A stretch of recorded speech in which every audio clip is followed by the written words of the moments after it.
Soul Garden. Live, love, be. Welcome back, my professors and philosophers, and welcome to Thursday.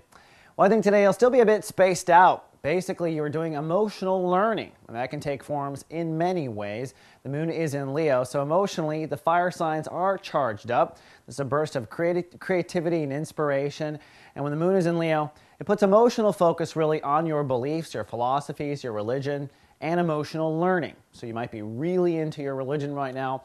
You might be really on an awesome philosophical path intellectually, or you may be off on one of your infamous or famous adventures as a Sagittarius. Just realize your heart is focused on learning, and you might want to pay attention if you're driving. Now, the sun today is actually also pointing towards a lot of thinking and communication, a lot of information being exchanged on the planet today. The sun is still conjunct Mercury, and the Sun-Mercury conjunction is still directly opposite a retrograde Mars. That's a little bit of a tug-of-war on the Earth, and I want to remind Sagittarians that the retrograde Mars does mean that it will appear as if your old trust issues are bubbling back up again, or your old intimacy issues, or you may find yourself with an old lover suddenly. It does seem like we're going back in time with our actions as Sagittarians and our boundaries. That is an illusion, though, like I keep saying, because Mars will go direct at the end of January. So just learn what you can from the situations you find yourself in. I always find in my life, I can find a certain reason for it coming back.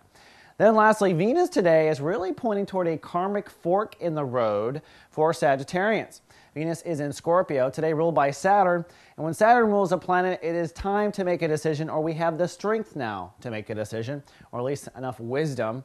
Now, Venus is in the house of karma, which ultimately is planting seeds of having greater and new faiths in yourself. But sometimes when Venus is in that spectrum, talking to our highest self, we are tempted to recreate the old path. Just realize you may be in a karmic fork in the road, even a very, very minor decision right now. If you're seeing the potential to do something and get away with it or try a new path today, I recommend you try the new path. All right, Sagittarius, that's all we have for Thursday. Be back tomorrow with the weekend forecast. Live, love, be. So